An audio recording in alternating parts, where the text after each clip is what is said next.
All right, sports fans, how's everybody out there doing? William Martin coming at you one more time here on YouTube with another edition of the 300 Pounds of Sports Knowledge Podcast. Heading into the 2024 NFL Draft, one of the biggest questions surrounding the first overall pick was surrounding the first overall pick is most people were wondering if the Carolina Panthers were going to select quarterback Bryce Young or CJ Stroud. Now, both Young and Stroud were highly coveted quarterbacks coming out of college. And after the Carolina Panthers decided to use the first overall pick on Young, the Houston Texans were more than eager to make Stroud their franchise quarterback with the second overall pick. Now, the Texans decided to make Stroud their starting quarterback rather, out of training camp. And even though that he lost his first two NFL starts, you could see that the promise that this young man had. And since that 0-2 start, not only have the Texans shown improvement, but so has their young quarterback. In all but two of Stroud's starts this season, he has not thrown at least one touchdown pass. And it's no surprise that the Texans have lost both of the games in which Stroud has not thrown a touchdown pass. But by far, Stroud's best NFL game so far came yesterday against the Tampa Bay Buccaneers as he set an NFL rookie passing record as he passed for 470 yards. And Stroud needed all of those yards as he propelled the Texans to the 39-37 win over the Tampa Bay Buccaneers. This was a back and forth affair throughout with Tampa yesterday. And, it looked like the Texans were on their way to a hard fought L when Baker Mayfield and company drove down the field for the go ahead score with 46 seconds left remaining in the contest to give the Buccaneers the 37-33 lead. But Stroud and rookie wide receiver Tank Dell were big on the game-winning drive for the Texans yesterday. You look at it, Tank Dell, tight end Dalton Schultz, and wide receiver Noah Brown each had more than 100 yards receiving yesterday. And you look at this Texans team right now, they're 4-4. They've got a lot going for them because they've already eclipsed their win total from last season. Honestly, they've already eclipsed their win total for the last couple of years. And now they have an opportunity to have their first winning record since 2019. Still got some work ahead of them, of course, but that was also Houston's last trip to the postseason. Now, for me in watching CJ Stroud, the bottom line is he has the it factor. And I say that because this young man does not get phased in the pocket. And if you watched him on that game winning drive yesterday, he was a cool customer against that Bucks defense. And honestly, he was a cool customer all game long. And honestly, he's been a cool customer all season long. And going back to yesterday's game, it was very quiet there at NRG Stadium in Houston when the Texans got the ball. We already saw some people leaving after the Bucks went ahead. But you know what? CJ Stroud is very quickly making a lot of people in that region believers in his ability.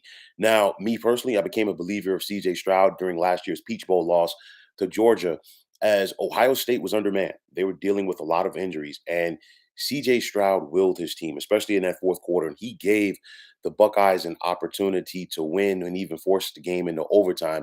And they came up short on a missed field goal. And CJ Stroud did it against one of the better defenses in the nation in Georgia.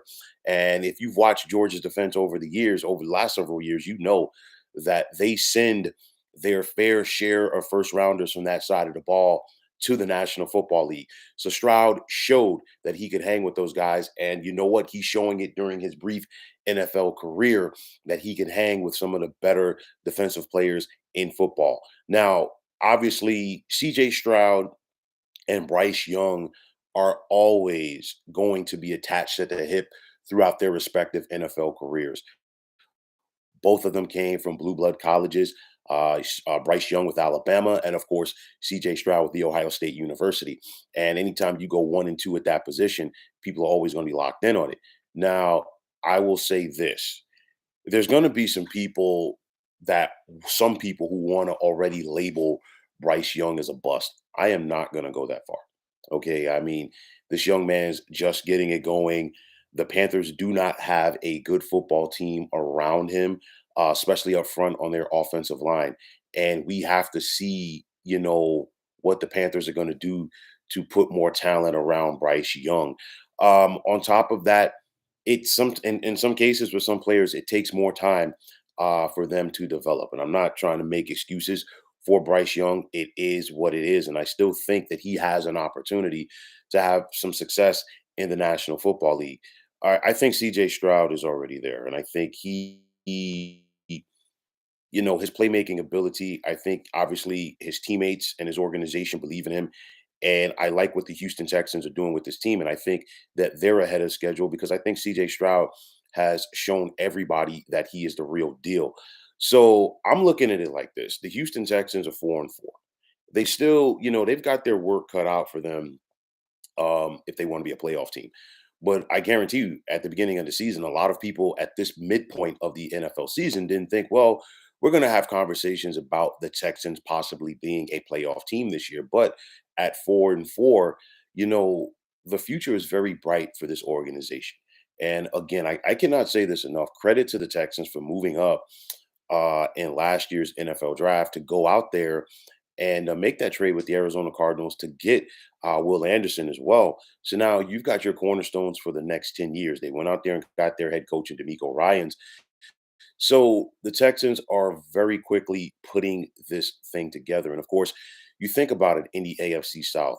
You have another young quarterback in Jacksonville with Trevor Lawrence. We don't know what's going to happen with Anthony Richardson with the Colts because, obviously his season was prematurely ended due to the shoulder injury. But of course, on the AFC side, you need that guy at quarterback if you're going to keep up with the Joneses. And of course, you got Joe Burrow in Cincinnati, Lamar Jackson in Baltimore, Josh Allen with the Buffalo Bills, and then of course the king of the mountain right now on the AFC side for quarterbacks, Patrick Mahomes with the Chiefs. And these are the guys that you're going to have to go through in the postseason if you want to make that run. And obviously, the Texans believe that they have their guy in CJ Stroud, and very quickly in his brief NFL career, he is showing that it factor.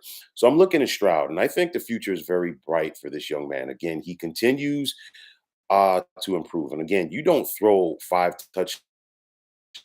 touchdowns in an NFL game by accident. And I mean, that young man was locked in yesterday, completed more than 70% of his throws the first time in his brief NFL career that he's done that. And he's very quietly and quickly gotten his completion percentage, which was under 60% earlier in the season, above 60%. You look at his last 2 games, the loss to Carolina, he was 16 to 24 passing, completed nearly 67% of his passes. No touchdowns in that game. No surprise that the Texans lost. But yesterday, he completed 71.4% of his passes with 5 touchdowns. And the other big thing about CJ Stroud that you cannot overlook, that young man has only thrown 1 interception so far this season. That means that he's seeing the field well. He's not taking the over the top risk, if you will. And I think that the Texans' offensive play calling has put him in a good position to succeed. So once again, I think that the future is bright for this young man. He is showing that he is the real deal. And if you are a fan of the Houston Texans, you gotta like what you're seeing from number 7 right now. So, folks, that is going to wrap it up. And as always, I want to take this time out to thank you for tuning into the 300 Pounds of Sports Knowledge podcast here on YouTube. I want to take this time out to thank all of you fine folks out there for tuning in. And if you have not already, please feel free to subscribe to this channel. Now, if you're on the X, formerly known as Twitter, please feel free to follow me at 300 Pounds of Sports. And like I always say, if you follow me, it'll be my pleasure to follow you right back. There's also the sports discussion group on Facebook at the Sports Depot 365.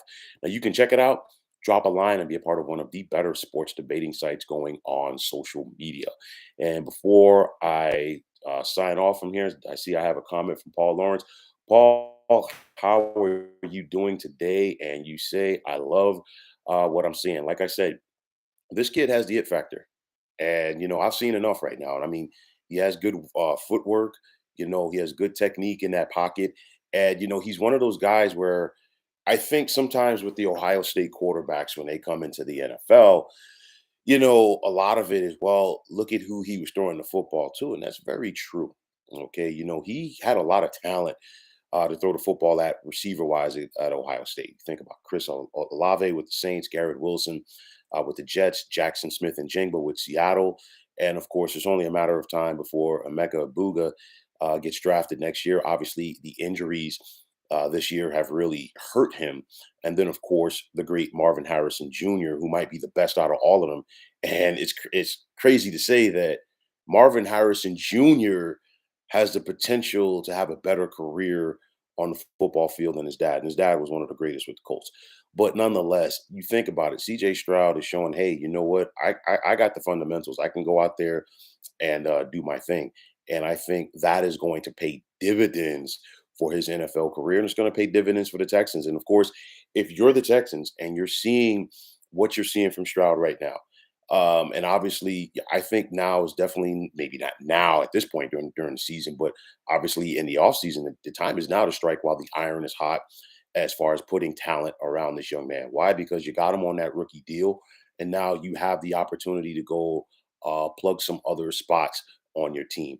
And again, this organization believes in CJ Stroud. This team believes in CJ Stroud, and I think the future is definitely bright for this young man as well as the Texans. So, folks, that's going to wrap it up. Want to thank all of you once again for tuning into the 300 Pounds of Sports Knowledge podcast here on YouTube. As always, my name is William Martin, and I'm signing off. And I'm saying take care and have yourselves a wonderful day.